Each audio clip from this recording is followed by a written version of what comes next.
Hi, and welcome to Behind the Paddle. On this episode, we're going to talk about the first lesbian marriage. Yeah. Okay. Yeah, so The first lesbian marriage in the UK. in the UK. Okay. And also Gentleman Jack, and just the kind of story of her life. Oh, okay. Because as much as this started off as kind of looking into the first lesbian marriage, oh my god, what an interesting character. I feel like she needs to be the highlight.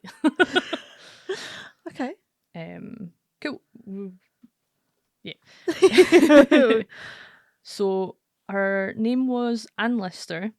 Since childhood, she had been different. She was born in 1791 and was named an unmanageable tomboy by her mother and sent off to boarding school at 7 years old.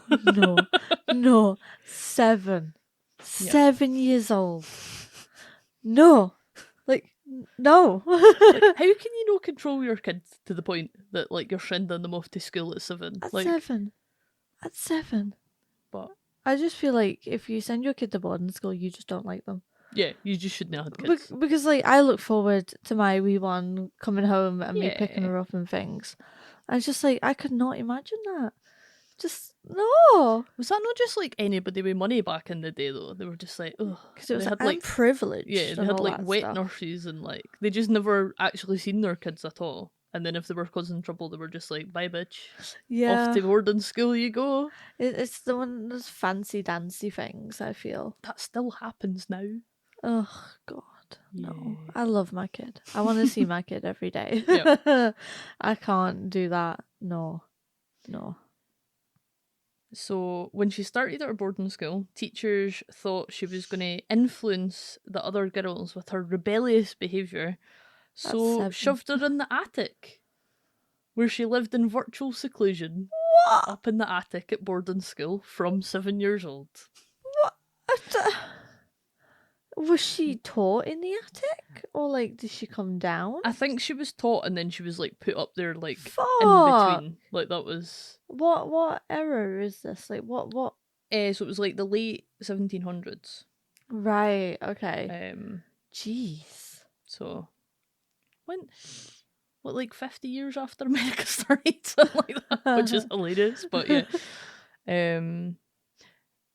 So because she was on her own for so much of the time, she started a diary, and it became her closest confidant. So Oh. she wrote in her diary every day, and kind of poured her deepest thoughts onto the pages of her journals.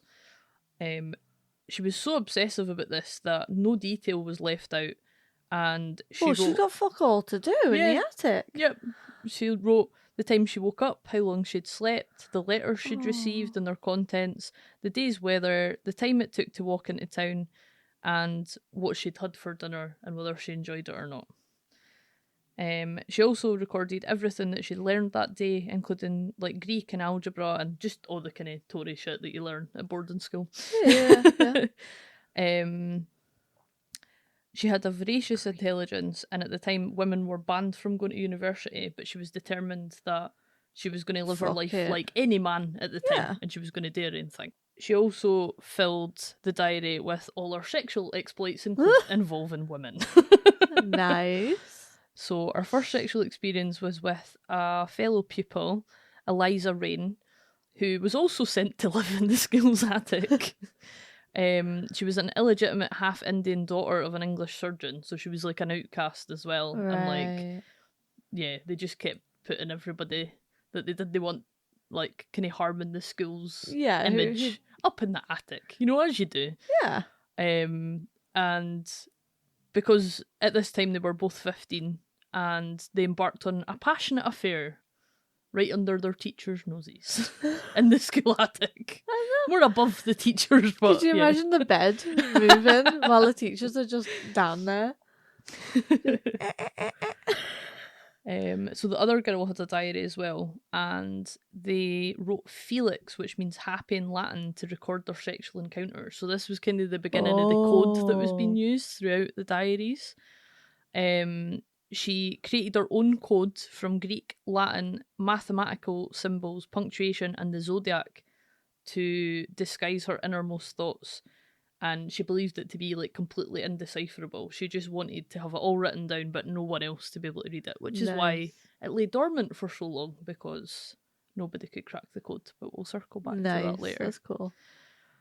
It's kind of Um, sad, really, that she had to do that as well. Yeah. Well, at the time, I don't know. So during this time, there was not the word lesbian hadn't been created yet, so there wasn't even a word for what they were. So Yeah, like, yeah. I don't know that it was necessarily illegal because it hadn't necessarily been like defined yet, but it was definitely frowned upon. Yeah, yeah. Which I think is partly where the secrecy came in.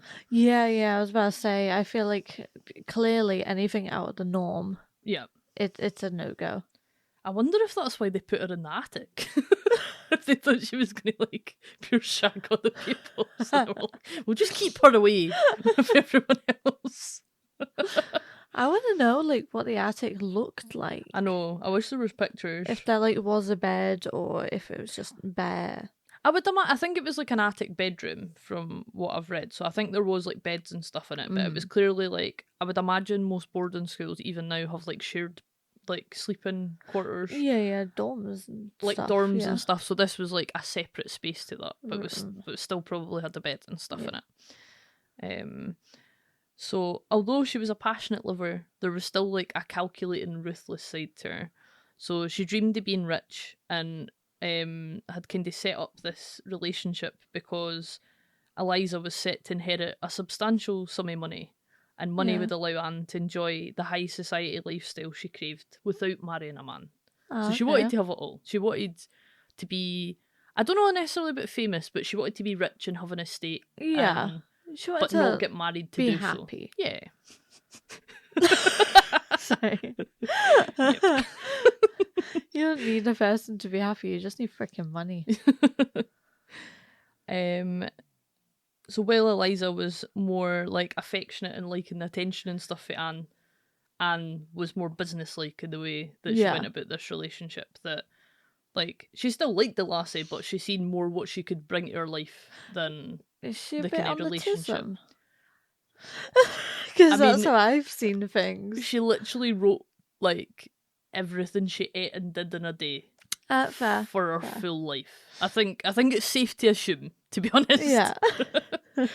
Like, she sounds like a bit of a savant. Like, she pure made up this like indecipherable code to write about her special interests. Mm-hmm. And like, yeah, seeing relationships is quite transactional and stuff, which isn't the case for everybody. But yeah, like I can definitely see that there's something going on in there. There's a wee bit neurospicy in there. Yeah, yeah. She then ended the relationship with Eliza because she wanted to sleep with more women. the way it was What about the described. money, though? I mean, she's still young. She's only 15 at this point. Maybe Okay, she's setting her fair sights a bit higher. So, as she described it, she was becoming more confident about her sexuality, and her oddity was how she described it, because there wasn't really like a word for it at that point. Yeah. She decided she wanted to sleep about and rejected Eliza, sending her former lover into a deep depression. Oh. This was sad. So she had kept the letters that Eliza had written her, and included in that was like a sentence: "You can little know what pain you have given me." She never recovered after school and eventually got committed to a lunatic asylum, where she spent the rest of her life. Wow, man. So, lass was breaking hearts from quite a young age. Quite a young age. I mean, what the fuck? To go to the loony bin? What the fuck? Yeah. But to be fair, back in those days, they were throwing anybody in there, really. Like, you don't know what's happening. Do you know what I mean? Like, everybody, like, think about it, what it was like in the 60s. This was 200 years God. before that. Do you know what I mean? Like, they were just chucking everybody in there. They could have been like, oh, you like Fanny and not Penis? Exactly. Goodbye. Exactly. Fair. So, Anne had moved on. Of course. The beguiling daughter of a local doctor. Oh, she's okay. moving the again. sights up. Yeah. She would be the love of Anne's life, holding her in a grip for almost 20 years, breaking her heart time and time again. What?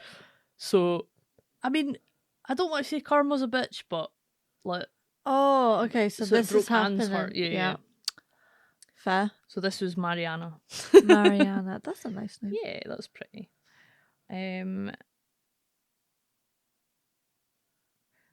Cool. So just a wee bit more about her as like a kind of teen into adult. She came across very respectable and quick-witted, and spent most of her time like studying, um, and like reading and stuff. Other than that, she enjoyed walks across the Pennines and leisurely tea-filled soirees with her well-heeled friends. So she was like quite up in high society. Right. Was kind of attending like high teas and was kind of rubbing shoulders with like the well-to-do of the day at the time. While all these activities appeared innocent enough, they were the ideal cover for Anne, who used them to explore her increasingly insatiable sexual appetite.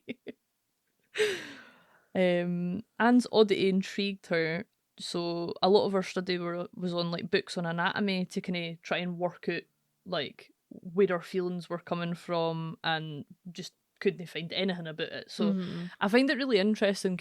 I really want to get her books and read them, because I find it like it must be so difficult trying to like find yourself with like no influence for anything. Like I feel like we're quite spoiled these days, where There's a like lot. there's a lot to go. There's a lot in media and books, and like just I don't know. There's more like guidance there, whereas this was like a trailblazer. She was like out on her own, just making it up as she went along, but still totally confident in herself. Like which is wild. Like there was no, even though society was telling her it was wrong, she was like, well, fuck that, Nah, society's wrong. I'm gonna do my own thing. I'm gonna go and like shag a bit basically, but like hats off to her.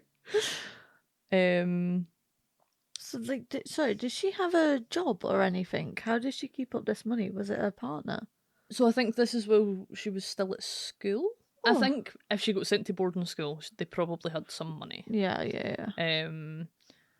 This is not necessarily giving me the time this was happening.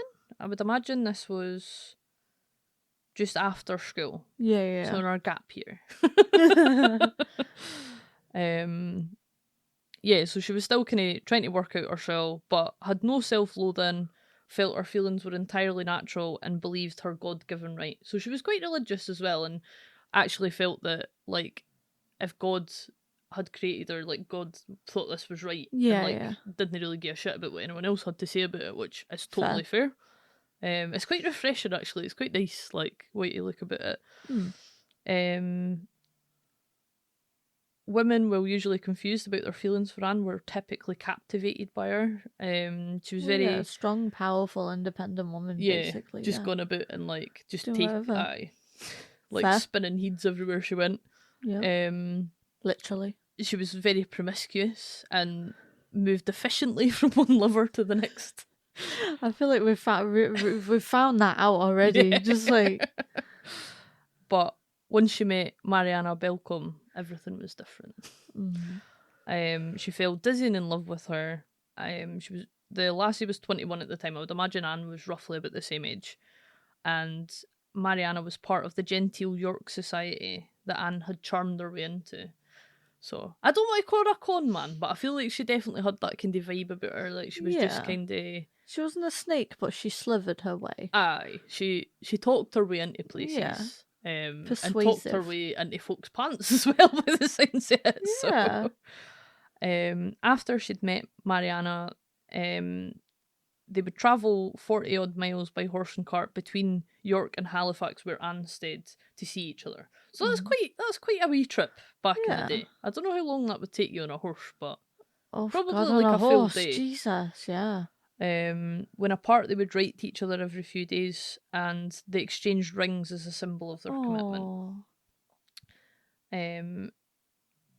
So it's saying romantic friendships between unmarried women were not unusual.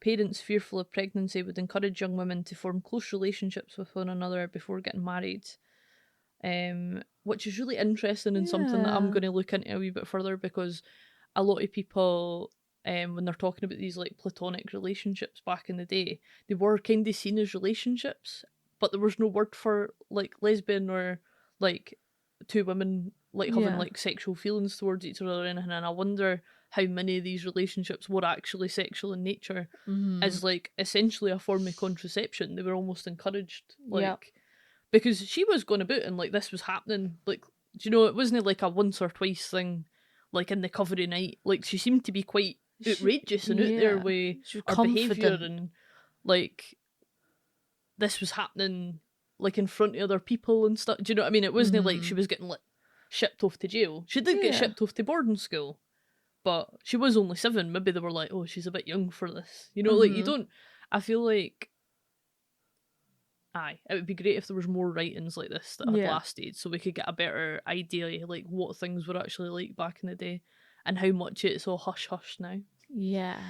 And has kind of been covered up and changed into something that it was now. But so she was totally uninterested in society's expectations, but she wanted everything a man could have. Yep. And that included a wife. So despite the scandal it would have created, she began to harbour hopes that she and Mariana would set up a home together.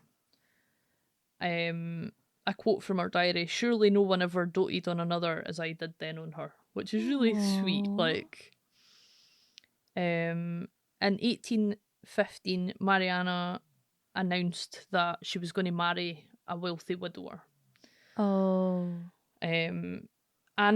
watched the wedding, right, and went to the wedding, but was obviously like devastated that like Mariana hadn't kind of followed her ideas of what their life was going to be like together, and had kind of succumbed to like society's expectations. So, sorry, did they marry a male or female? A male.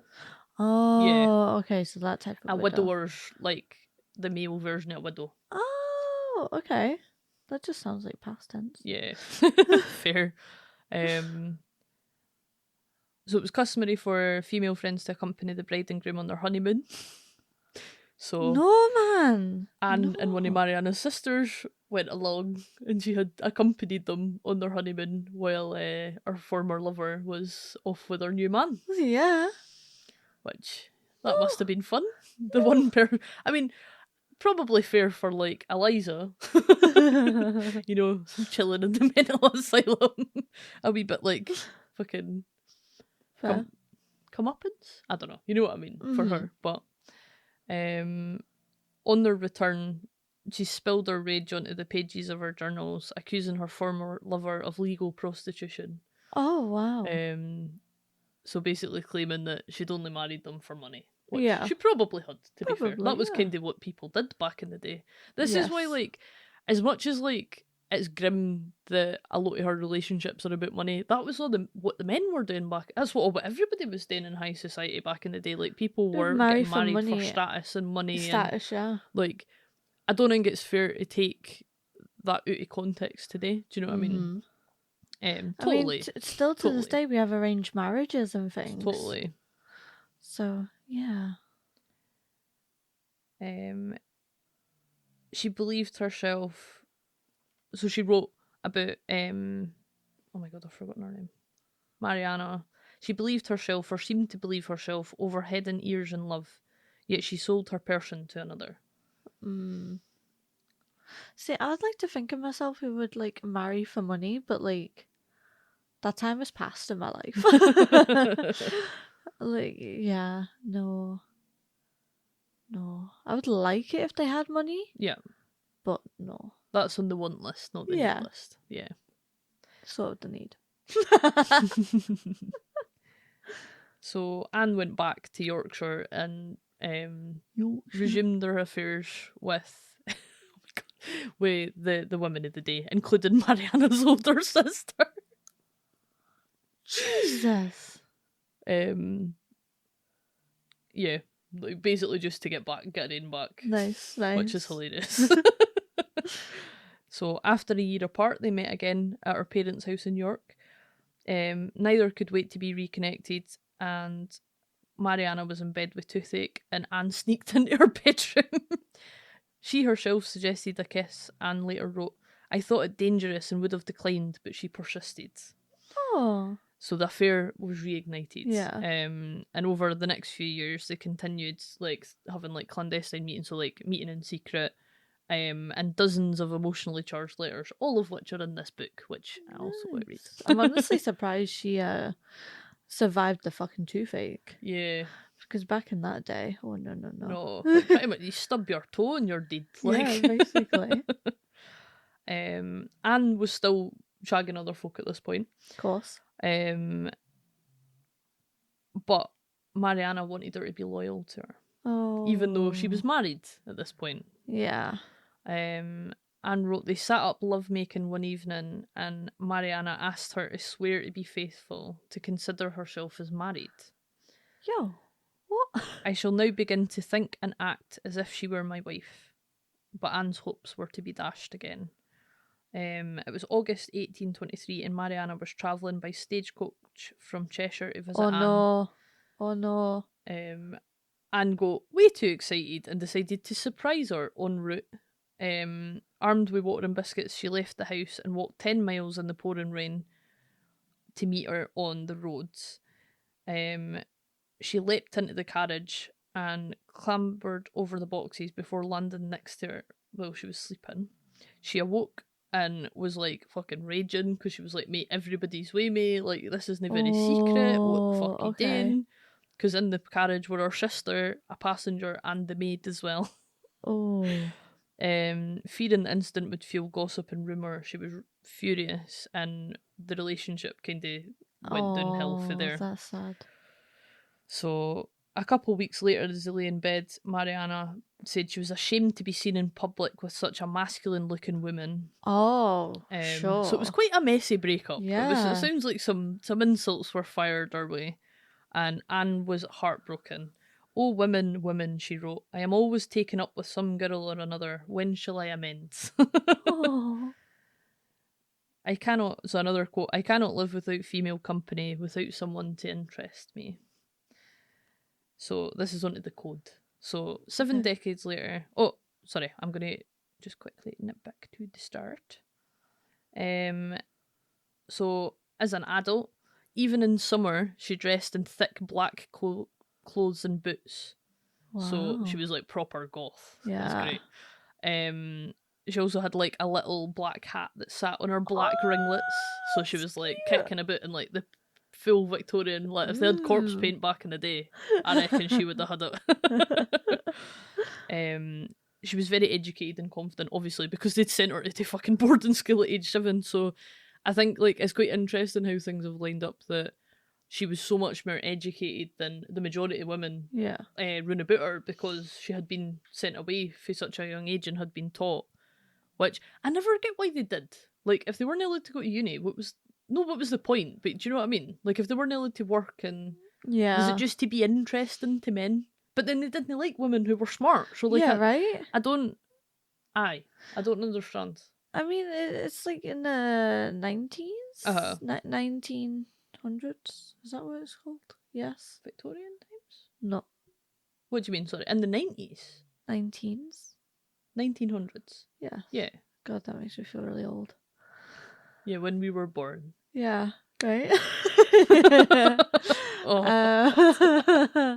Like, women would go to typewriter classes and stuff. Yeah. And it's like, what do you want the jobs that was to for be? Jobs, things? though. That was for like office work. Yeah. But like, just office work. I mean, that's... What do you mean? That's what loads of folk do now. Well, not with typewriters. But like, the majority of... Like, it was... Just with computers a woman... now, which is still typing. It's literally the same buttons. It was... The majority of it was women who went to these classes. Yeah. To do secretary work and things, yeah. Rather than other high-powered jobs. Yeah, totally. Yes, that was my point. That's what I was getting at. But at least there were still jobs at the end of that. Do you know what I mean? Like, that, as much as it was grim, made sense. Whereas this doesn't. Like, I don't... Anyway. So there wasn't a goal of them there wasn't like a goal. Like, it was just to get them out the house for a bit. Get them to meet people, I guess. Like, the socialisation point. Oh, well, it might be just going into high society. See if they can actually get into wealth. Yep, that's it. To meet a man. There we go. It all makes sense now. It all comes crumbling back down to the same old fucking story. Yeah. Because, like, you want the mothers to be impressed. On like the man's side, I Yep. feel. Yeah. Maybe that's it. Just like, oh, they don't need to work. Intelligent enough. Yeah, intelligent enough, yeah. Yep. I'd done so shite. I would have done so shite. So, people in our area often commented on her like boyish appearance. She's wrote, "The people generally remark as I pass along how much I am like a man." And this is where the name Gentleman Jack came on. This is what like the locals would shout at her as she walked by. I mean, you're a gentleman. I'd be okay with that, I think she was quite happy with that, to be honest. Men also would jokingly like proposition her as she walked by, so like folk would ask her out for a laugh, and she got mocking and abusive letters sent to her house anonymously. Oh, jeez, man. A practical joker even placed an advert in the Leeds Mercury in her name looking for a husband.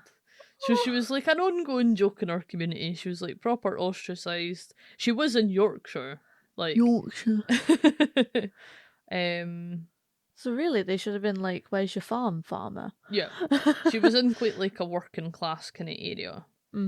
So 7 decades later, in the 1890s, reading by candlelight inside of one of Shibden's many dark oak panelled rooms, which was our family home. So this is John Lister, who's like her great great great grandson, or relative. Whenever you say Lister, I just think of freaking Red Dwarf. I just think he Listerine. I'm fighting the urge not to say Listerine every time I'm reading it. Okay. Right. Lister for Red Dwarf. I Yeah. have watched Red Dwarf, but I just can't think who that is today. Is that the main guy? One of the main guys. Yeah. Yeah. It's been a while since I watched Red Dwarf. I love Red Dwarf. It's so good. I'm due another watch through. Yeah, so he's staring at the rows of unintelligible squiggles spread across his desk in the book before him. Him and his friends had decided that they were going to work out this code of her diaries, because obviously they'd read the kind of PG bits, but they had no idea what the rest of it was until they worked out the code. So him and his friend, who was a school teacher, Arthur Burrell, sat, and basically there was like a sentence that was the key to the... You're right, are you laughing at the dog? There was a sentence that was a key to the code for them to be able to work out the rest of it. And they'd got so far, so they'd got to, "In God is my blank." Is this when she's passed then? Yeah, so she was born in 1791, so this is 100 years later. Oh, okay, yeah, bye-bye. So there was a 4-letter word finished in the code, the last one being hope. So even in like the code that she'd written for her diaries, it was still about God, which is really nice. She seemed to have kept her faith. Yeah. Even with her adultery and sleeping about, which, fair enough. This seems like a good faith, though. Yeah. Good believing in God or whatnot. Yeah. So they cracked it. "In God is my hope." And with the last 4 letters found, they began very late at night to like start to decode the diaries. A few hours later, the shocked men learned what Anne Lister had been hiding from the world. Her detailed and plentiful accounts of sex with her friends. Nice. Hardly any one of them escaped her, and appalled Arthur later recalled, so she was just sleeping with literally everybody. He implored his friend to burn the diaries to avoid bringing scandal on the proud Lister name. Oh my god, how rude. Well, there's a kind of running theory that this is what happened. This is why we don't have a lot of accounts from that time, because if this was like quite standard, but people were discovering these in the Victorian times, which this would have been, when they had fucking covers on the table legs because it was too prude. Like, they were too prude to have their table legs shown. That a lot of these diaries would have been burned in order to cover up like the family shame. Yeah. But like probably everybody, for the most part, would have had something like this. Is her family still ongoing? I is there a family actually line? know. Because I'm like, this is out already. Like, yeah. Well, this was, we could maybe go and look that up. That would have been, what, like 140 years ago that they found. Yeah. 130 years ago, sorry, that they found the diaries and decoded them. They weren't like shown to the world until much later. which we'll go into in a wee second. But that would be interesting to find out if there's any relatives still. Was there any actual bloody point to burning them? Yeah. If the family line didn't carry on? Well, there's not an argument, but there's a theory that the guy, John, who actually decoded it, was gay himself, and that's why he didn't burn the diaries, because there just isn't really anything else left for that time, and people he never had a family. And some of the historians that like, I think there's like a museum and stuff about this, like, actually believe that he himself was gay, and that was why he didn't want to get rid of the history. He just kept it a secret until he was like on death's door, and then gave it to like a local museum. Nice. With the code. That's good that they didn't actually, the museum themselves didn't actually burn them and things. Yeah, That's it's really good nice. they held on to them. They did hide them for a while, but yeah. So he didn't burn the diaries. He hid all 26 volumes on shelves concealed behind Shibden's wood panelling, where they remained until his death in 1933. Sorry, it wasn't him that gave... Well, 2 seconds. Anne's diaries were discovered and gifted to Halifax Library, and Arthur Burrell, who was the friend, was the one that gave the code to the library. Is that the gay one or not? That's the one that they think was gay. Right. Or either of them, really. Like, they wonder if they were together, I think, is the kind of running theory. And that's why they kept them. So, in the decades that followed, a small number of researchers studied Anne's letters and journals. However, a council committee demanded to see their work first to remove any unsuitable matter. The academics decided to, like, cover it up and leave the secret hidden. In a room in Halifax Library, the hefty microfilm machine whirred into action. In 1982, Helena Whitbread, a 52-year-old teacher, was staring at line after line of tiny, unfathomable symbols flashing before her. So it was actually, like, properly decoded in 1982 by this woman. That's Helena quite recent Whitbread. then. Yeah, because I think it had just been left hidden. It's like have you ever heard in, like, the British Museum, they had, like, the pure penis room? Because obviously they stole, like, artefacts from everywhere and brought them back for the museum. Like, any that were deemed, like immoral were put in this room, and it was just full of all these, like, fertility statues, and because the ancient Egyptians were probably, like, obsessed with dicks. They had dicks on, like, fucking everything. Interesting. And the vast majority of them all, because they believed that Egypt was created by, like, one of the gods pure, like, coming into the Nile. Oh, okay. So they used to have, like, masturbation festivals and shit. There's a whole other... Yeah, anyway. Sadly, we don't just do any of this now. Like, we covered the Japanese festival. Yeah. But what else is there, really? Aye. I mean, like, I don't understand... Like, folks still talk about it, like, the seedy life, but that's where a lot of that comes from. Like, it being... Like, it was in a lot of religions and a lot of cultures and stuff back in the day. But I swear it all got hidden. What is it? I swear there's something... Is it Hercules or something? I don't know if it's in the Bible or it's mythology, but something about sucking milk from a titty, and something about breast milk. Yeah. And I can't remember what story that is. Like, it's a god. There's loads like that, genuinely. Like, Hercules sounds a bit right. Like, I feel like there's something in there. I can't remember quite what that is. I'll have to look it up later. But I just remember something about booby milk and something happening, maybe big and strong. That's why I think it's Hercules, but I'm not too sure. Yeah, there's so many things in history and mythology of just explicit stuff. Yeah. I mean, it's only really been, like, we as a nation are quite prude these days. Like, Christianity in itself is, like, quite prude, sorry. But that, I think, has been an answer to how, like, open about sexuality a lot of the religions they were competing with in the beginning were. Like, it's so much more commonplace for things to be celebrated in, like, pagan religions than it is, like, these days. You know what I mean? So, yeah. Interesting. Where did I get to? So, Anne had written 26 volumes and 14 diaries. So it took Helena 4 decades to actually go through it all. Like, it was her life's work, was Damn. decoding all this and finding out about it. Like, she was a historian, like, she just was like, oh, why has this not been looked at? And Yeah. took it upon herself. So at first there were only like some clues to the nature of Anne's secret. In a coded passage in 1817, Anne had confided she was wearing gentleman braces to hold up her drawers underneath her clothes. Oh. Other hidden sentences were about money issues. Mariana's name began to appear in codes, and while it was obvious the women had a deep friendship, the true nature of their relationship was unclear.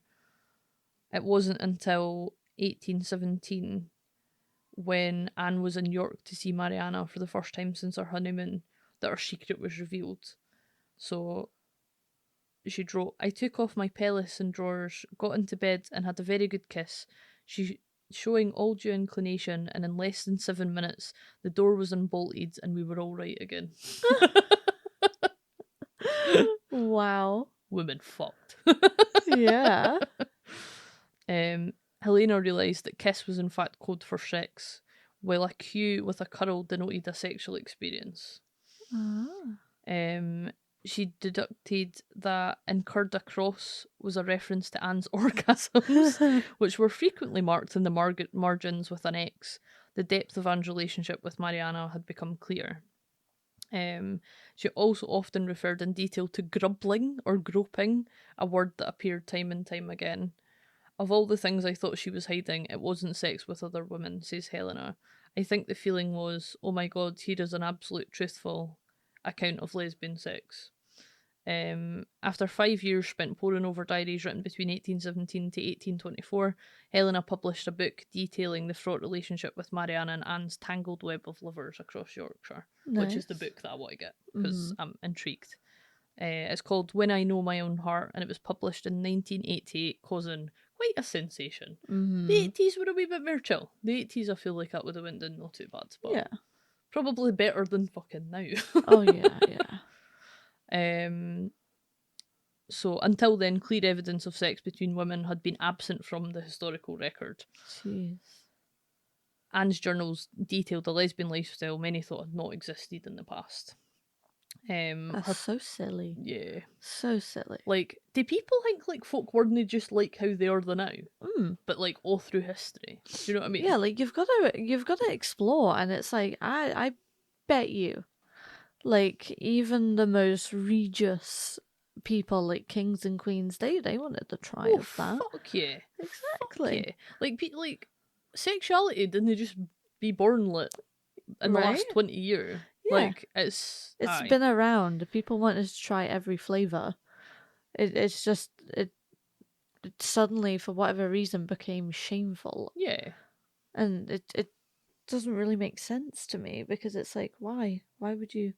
But it was heavily like religious people and things that made it look shameful, sadly. Yeah.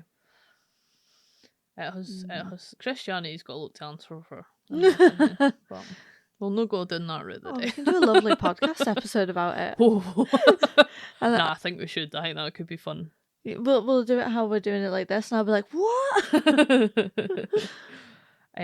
So her promiscuity showed that not only women found her attractive, but that sexual lesbian desire had been far more commonplace than was thought. Because like she wasn't short of her hole, basically. It wasn't like what I was saying. This wasn't like one or two instances. This was like pretty much everybody she met, she was shagging. Like, yeah.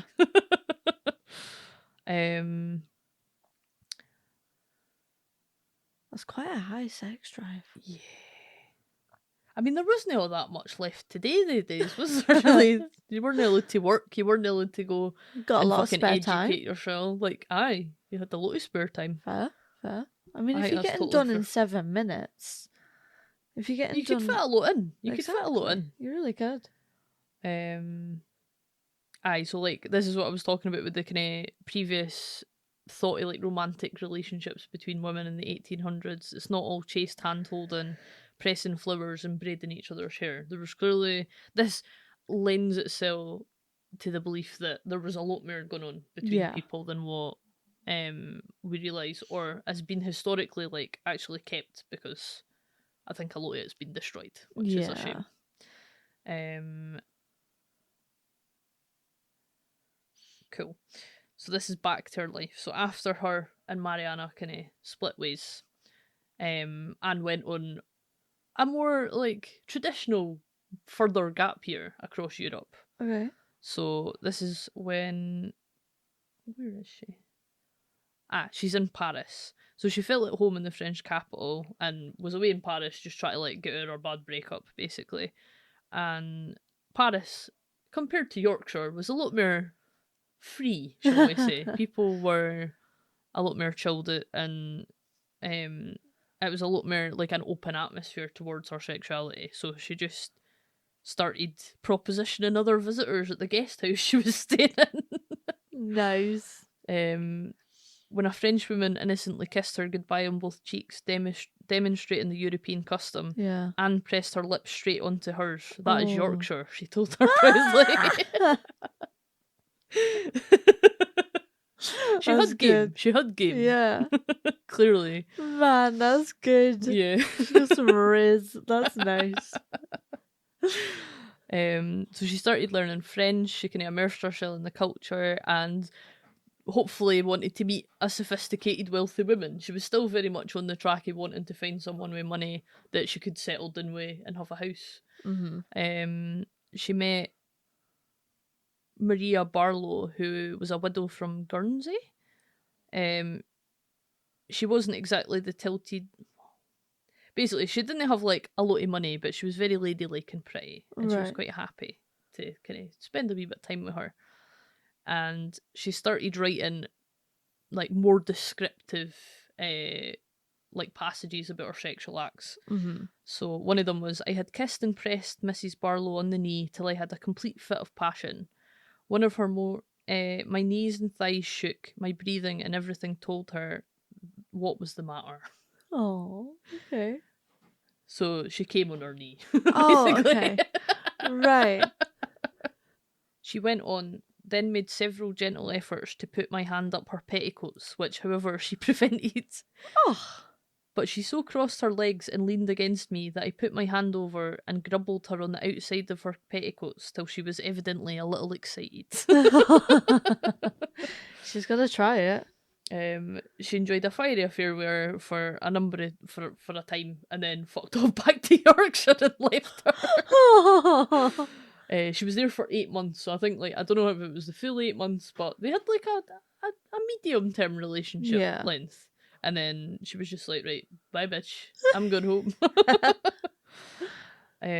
She was exhilarated by her so-called wild but delightful wanderings, and over the next 15 years explored over a dozen countries. So she went, I'm saying gap 15 years. She just went travelling.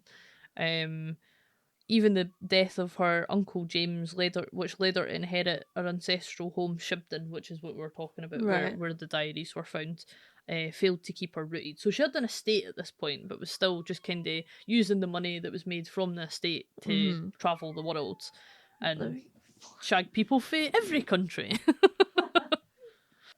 So she was quite snooty and snobbish about like her hometown, which all the people had like bullied her full life. Like I can't really say that that's bad. Like what they named her Gentleman Jack and like chased her about and like asked her out for a laugh. Like I think it's fair that she thought she was better than that and wanted to like absolutely, go and live a life that suited her. She was fucking cool. Like yeah, she knew what she wanted, and that is like really appealing to some people, that there is a woman who knows what she wants and whatnot. Totally. So she continued to travel around Europe, accompanied by her female friends, including Mariana, who she was still shagging at this point. They had not got back together, but were still just sleeping together on and off. She also set her sights on more extreme locations, going to the Pyrenees, intent on climbing the icy peaks in full skirt and petticoats. Goth. Metal. Nice. Love it. She enlisted a smuggler as a guide, and with crampons secured to her feet and an iron stick and a map in her hands, ascended the steep icy terrain of the Brecht de Roland. which was one of the mountains in the range. She then conquered the Monte Perdido, which is this third highest peak in the Pyrenees. Okay. She says, the view was magnificent, particularly towards Spain. The perfect solitude, the profound stillness that gave me a sensation I had never had before. So Interesting. she liked being by herself as well. Yeah. So because she had spent her full childhood reading, her ambition was to go and see all the places that she'd read about, and kind of spent her 30s doing so, her late 20s and 30s, just travelling and yeah. She still felt that high society was the place that she should be, and that she should have money, and that she wanted to live in like a sophisticated world made for someone of her quick wit, learning, and social status. So the listers at this time were minor gentry, so they weren't like top dogs in the area. They were still kind of middle class, mid to high class.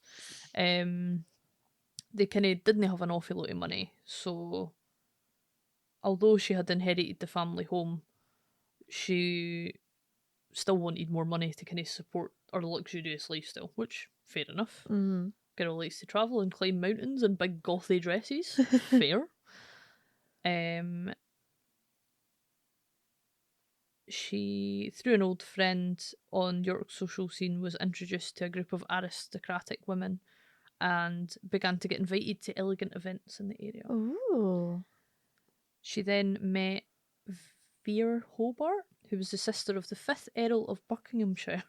Right. So someone quite high up on the social kind of, no calendar, what's the word? Like hierarchy at the time. Yeah. She was fascinated by her, but was kind of in competition with all the men in the area because she was clearly quite an eligible bachelorette. Yeah. She went with her to a British embassy event where there was over 2,000 important guests. Ooh. And Anne watched jealously as she danced with the son of the future king, Louis Philippe. So they were very close, and when Vere proposed to take the friends to an extended trip to the southern English coastal town of Hastings, Anne jumped to accept. This was her chance.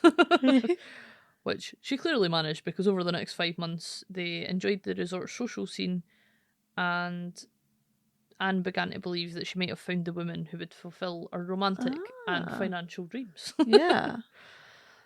I quote, I have been an Icarus, but shall fall less fatally.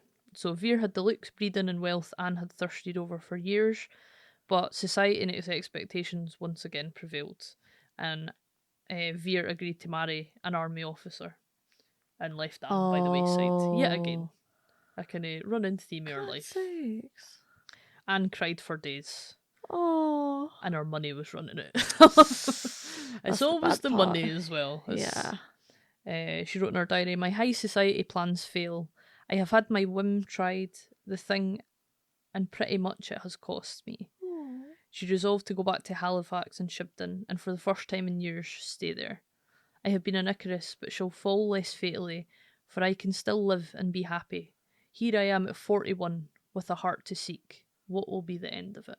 Oh. And I think we'll finish up there. Yeah. So that's been Gentleman Jack. Mm-hmm. Yeah. Thanks for listening, guys. Yeah, thank you for listening to this episode. We'll be continuing it in part 2 about the first lesbian marriage in the UK. Yeah. We just kind of gave the backstory of one of the people involved in that. Because she is a very fucking interesting character and deserves her own episode. So. I also realised that I don't think we actually did our intros. For this? Yeah, we did. Did we? we? For our names? Yeah. No, we didn't. This has been Paulson Victoria. And Emily Sun. Yeah. You can subscribe to our Dark Fans. If you want to see us in our amazing outfits. Yeah, and if you want to get humiliated or anything, then just give us a message and I'm sure we can sort something out. You can find us on Apple, Spotify, everywhere basically. Yeah. If you want to sponsor us monthly, that would be greatly appreciated. Every little helps. And, well... Yeah, as usual, there's a wee discount code for you guys. So if you use Behind the Paddle at the checkout at thissanctuaryofsin.com, you'll get a wee 10% discount off your order. Yeah, and there is the Uncensored Market in December. Yeah, the 15th of December in Glasgow. The tickets are on sale now, as well as the workshops we've got coming up, so check that out. Yeah, there's so many good workshops. Yeah, I'm so excited. I wish I could go to them all, but that would I need to host, so I know you're busy Yeah. hosting. You're not I volunteering. know. No. You're hosting. But yeah, this has been this episode. I don't know if there's anything else we need to mention. No, But that's everything. yeah. Cheers for listening, guys. Bye. Bye.